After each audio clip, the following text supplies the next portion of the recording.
یہ مسجدوں میں تالیاں تو آپ بجا نہیں سکتے، لیکن مجھے یہ نہیں پتہ چلے گا کہ آپ کو میری باتیں پسند آئی ہیں نہیں آئی۔ اچھا، ڈاکٹر امجد کہہ رہے ہیں ہاتھ آپ کھڑا کریں گے۔ میں سب سے پہلے آپ سب کو جو پیغام دینا چاہتا ہوں وہ یہ کہ یہ پاکستان ایک بڑی خواب کا نام تھا۔ ہم نے ایک مثالی اسلامی فلاحی ریاست بننا تھا، اور جو فلاحی ریاست کس کے طرز پہ بننا تھا؟ جو سب سے پہلے ہمارے نبی صلی اللہ علیہ وسلم نے مدینہ میں ایک ریاست قائم کی تھی، ان اصولوں پہ ہم نے پاکستان کو کھڑا کرنا تھا۔ مجھے افسوس سے کہنا پڑتا ہے کہ وہ جو ہمارا قبلہ ہونا چاہیے تھا 1947 میں، ہم اس راستے پہ نہیں چلے۔ اور میرا یہ ایمان ہے کہ اگر آج پاکستان کو وہ عزت نہیں ملی دنیا میں، اگر پاکستان کا وہ مقام دنیا میں نہیں ہوا جو ہونا چاہیے تھا، اس کی وجہ یہ تھی کہ جس نظریے کے تحت پاکستان بنا تھا اس نظریے پہ ہم نہیں چلے۔ جو قوم اپنے نظریے سے ہٹتی ہے وہ کبھی کامیاب نہیں ہوتی۔ جو انسان اپنے نظریے سے ہٹتا ہے وہ بھٹک جاتا ہے، اور ہمارا نظریہ مدینہ کی ریاست کا نظریہ تھا۔ اس میں دو سب سے اہم چیزیں تھیں، ایک انسانیت، فلاحی ریاست جدھر ریاست نے اپنے کمزور طبقے کی ذمہ داری لینی تھی، جس کو انگریزی میں ویلفیئر اسٹیٹ کہتے ہیں، اور دوسرا جو نبی صلی اللہ علیہ وسلم کا حکم تھا کہ جو قوم طاقتور چور کو چھوڑ دیتی ہے اور کمزور چور کو جیل میں ڈالتی ہے وہ تباہ ہو جاتی ہے، یعنی جس قوم میں انصاف نہیں ہوتا وہ تباہ ہو جاتی ہے۔ اور انہوں نے پھر کہا کہ میری بیٹی بھی اگر چوری کرے گی تو اس کو بھی سزا ملے گی، یعنی کوئی قانون سے اوپر نہیں ہے۔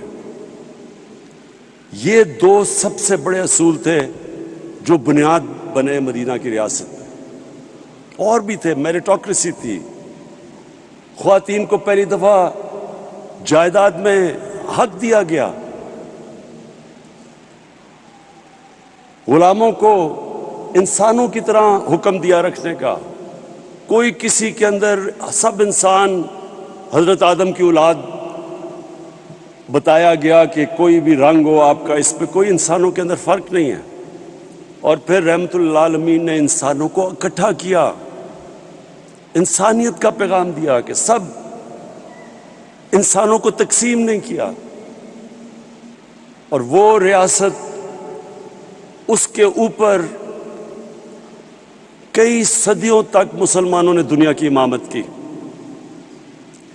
آج مجھے افسوس سے کہنا پڑتا ہے کہ جن اصولوں پہ انہوں نے مدینہ کی ریاست کھڑی کی تھی، آپ کو وہ اصول وہ لوگ جو مسلمان نہیں ہیں ان ریاستوں میں نظر آتے ہیں۔ میں ساری دنیا گیا ہوں، میں آپ کو یقین دلاتا ہوں کہ سوئٹزرلینڈ، نیوزی لینڈ، اسکینڈینیویا، ان ملکوں میں آپ چلے جائیں آپ کو زیادہ اسلام نظر آئے گا، وہ قریب ہیں ان کے مدینہ کی ریاست کے اصولوں پہ۔ وہاں انصاف بھی ہے، وہاں انسانیت ہے، وہاں فلاحی ریاست ہے، وہاں میریٹوکریسی ہے، وہاں خواتین کو حقوق ملے ہوئے ہیں، انسانوں میں فرق نہیں کرتے۔ اور مسلمان دنیا میں بڑے کم، 50 سے زیادہ مسلمان ملک ہیں، بڑے کم مسلمان ملکوں میں آپ کو وہ مدینہ کی ریاست کے اصول نظر آئیں گے۔ اسی لیے میں انشاءاللہ کل آغاز کر رہا ہوں رحمت للعالمین اتھارٹی کا، اور صرف میرا مقصد یہ ہے کہ اب ہمارے بچے بچے کو سمجھ آئے کہ نبی صلی اللہ علیہ وسلم کا پیغام کیا تھا، سیرت نبی کیا تھی، سب کو پتہ چل جائے۔ اللہ کسی کو ایمان دیتا یا نہیں دیتا وہ تو اللہ کا تحفہ ہے، لیکن ہم اپنی ریاست ذمہ داری پوری کریں اپنے انسانوں پہ، اپنے بچوں پہ، ان کو بتائیں کہ اصل میں ان کی سیرت کیا تھی، ان کا راستہ کیا تھا۔ تو آج جو ہم یہاں جمع ہوئے ہیں اس کا مقصد ایک ہے کہ ہم اس فلاحی ریاست کے راستے پہ چلے جائیں، اور اس کے لیے میں سب سے پہلے تو آج اپنی قوم کا شکریہ ادا کرتا ہوں، اور FBR کا بھی، کہ انہوں نے پہلی دفعہ پاکستان میں اتنا زیادہ ہم نے ٹیکس اکٹھا کیا، ہم نے ریکارڈ ٹیکس اکٹھا کیا پاکستان میں، اور اس کی وجہ سے میں نے پرسوں، جبکہ دنیا میں قیمتیں اوپر جا رہی ہیں، تیل کی، بجلی کی، 5 روپے یونٹ بجلی کی قیمت کم کر دی ہے، اور 10 روپے لیٹر تیل اور ڈیزل کی قیمت کم کر دی ہے، کیونکہ ہمارے پاس پیسہ زیادہ آیا ہے۔ تو میں اپنی قوم کو کہتا ہوں کہ آپ جتنا زیادہ ٹیکس دیں گے وہ سارا ٹیکس میں لگاؤں گا اپنے نیچے لوگوں کو اوپر اٹھانے کے لیے، لوگوں کے بوجھ کم کرنے کے لیے، مہنگائی کم کرنے کے لیے۔ یہ میں آپ سے میرا وعدہ ہے، وہ کہیں اور پیسہ نہیں جائے گا، وہ صرف آپ کے اوپر لگے گا، جس طرح ہمارا ٹیکس بڑھتا جائے گا۔ اب یہ میں آج کامیاب پاکستان کا پروگرام ہے، ہم نے 45 لاکھ خاندانوں کو اس پروگرام میں لے کے آئے ہیں۔ 45 لاکھ خاندان شروع کیا تھا ہم نے پختونخوا سے، اور آزاد کشمیر، گلگت بلتستان، پھر جو ہمارے کمزور علاقے پنجاب کے، ساؤتھ پنجاب میں، اور تھرپاکر سندھ میں، بلوچستان میں، لیکن اب سارے پاکستان میں ہم یہ پروگرام لے کے آ رہے ہیں۔ جس طرح ابھی ڈاکٹر امجد نے کہا، اور ڈاکٹر امجد میں آپ کی جتنی بھی تعریف کروں وہ کم ہے، آپ وہ انسان ہیں جو سمجھ گئے ہیں زندگی کا مقصد، کہ اللہ تو اس کو آخرت میں اس کو نوازتا ہے جو انسانیت کے لیے کچھ کرتا ہے۔ تو آپ نے جو بھی بتایا کہ اس کا مقصد کیا ہے، ہمارے جو 45 لاکھ خاندان ہیں جو سب سے نیچے ہیں، ایک گھر میں اگر شہر میں ہے تو 5 لاکھ روپیہ سود کے بغیر قرضہ اپنا کاروبار شروع کرنے کے لیے، اگر دیہات میں ہے تو 3.5 لاکھ سود کے بغیر قرضہ کسان اپنی زمین پہ لگائے، اور 20 لاکھ سود کے بغیر قرضہ اپنا گھر بنانے کے لیے۔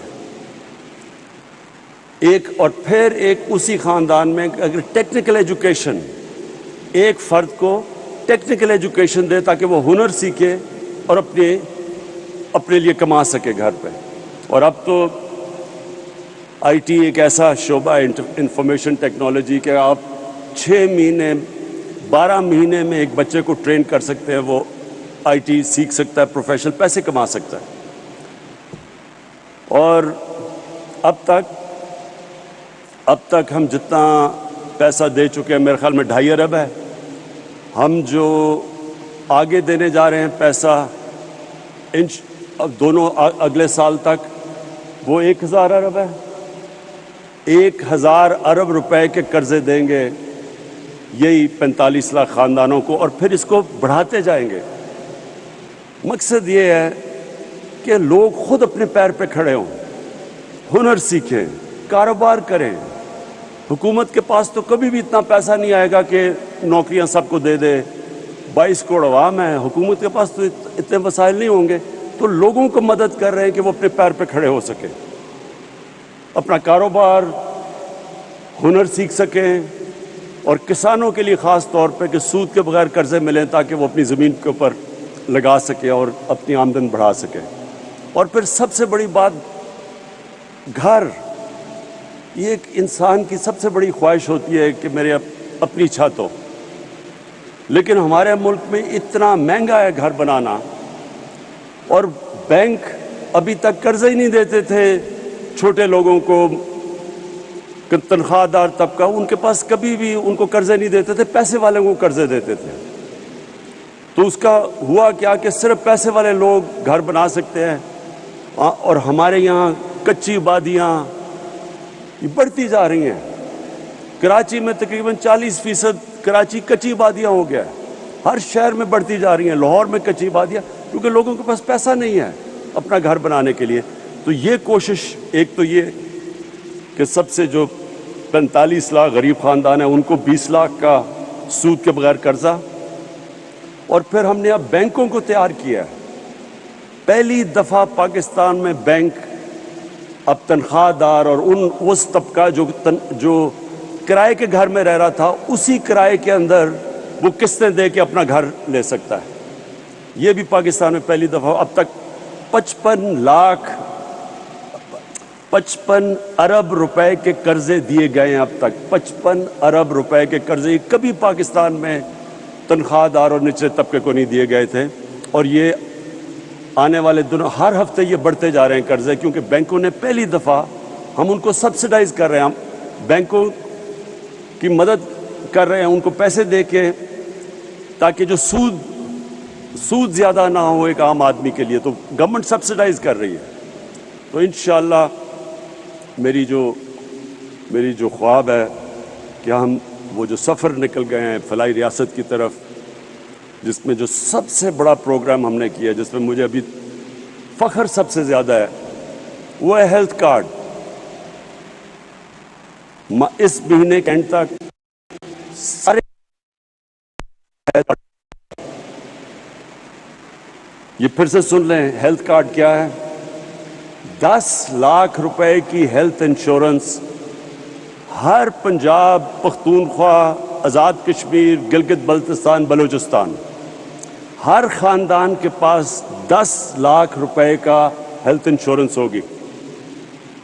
یہ نہیں گورنمنٹ ہاسپٹل، کسی بھی اچھے سے اچھے ہسپتال میں جا کے وہ 10 لاکھ روپے تک اپنا علاج کروا سکیں گے. اب تک عام لوگ صرف گورنمنٹ کے ہسپتالوں میں جا کے اپنا علاج کرواتے تھے، اور گورنمنٹ کے ہسپتال اگر آپ باہر چلے جائیں بڑے شہروں سے تو وہاں بڑا مشکل، کئی دفعہ ڈاکٹر نہیں ہوتے، نرسز نہیں ہوتی، اکوپمنٹ نہیں ہوتی. تو وہ بیچارے رلتے شہروں میں آتے ہیں. شہروں میں ہسپتال بھرے ہوئے ہوتے ہیں، 2-2 3-3 لوگ بستر پہ ہوتے ہیں. تو یہ جو ہیلتھ کارڈ سے اب کیا ہوگا؟ اب جو پرائیویٹ سیکٹر کے ہاسپٹل ہیں وہ دیہاتوں میں جا کے ہسپتال بنائیں گے، کیونکہ ہر خاندان کے پاس اب پیسہ آ گیا ہے اپنا علاج کروانے کے لیے. اور اس سے انشاءاللہ جو میری ایک ہمیشہ میں سمجھتا تھا کہ سب سے برا اور مشکل وقت ایک خاندان پہ تب آتا ہے جب ایک گھر میں بیماری ہو، ماں باپ بیمار ہوں، بچے بیمار ہوں، اور ان کے پاس پیسہ نہ ہو علاج. اس سے زیادہ ایک گھر میں بے بسی کا عالم نہیں ہوتا. تو یہ مجھے جو سب سے بڑی خوشی، اگر مجھے پوچھیں کہ 3.5 سال میں آپ کو کس چیز میں سب سے زیادہ خوشی ملی ہے، وہ اس میں ملی ہے کہ انشاءاللہ اس مہینے کے اینڈ تک سارے پاکستان کے خاندانوں کے پاس 10 لاکھ روپے کا ہیلتھ انشورنس آ جائے گی. کسی بھی ہسپتال میں جا کے اپنا علاج کروا سکتے ہیں. میں آخر میں سارے جتنے بھی لوگوں نے مل کے یہ کامیاب پاکستان میں، جتنے بھی اداروں نے، اخوت، NRSP، سب نے جنہوں نے مل کے یہاں تک یہ ممکن کیا ہے، میں آپ سب کو خراج تحسین پیش کرتا ہوں. اور یہ جو ہم نے شروع کیا ہے، یہ راستہ، یہ وہ خواب ہے جو علامہ اقبال نے سوچا تھا جب انہوں نے پاکستان کا تصور کیا تھا. یہ اس راستے پہ انشاءاللہ ہم نکل گئے ہیں جو میں سمجھتا ہوں کہ پاکستان کی عظمت کا راستہ ہے. پاکستان پائندہ باد.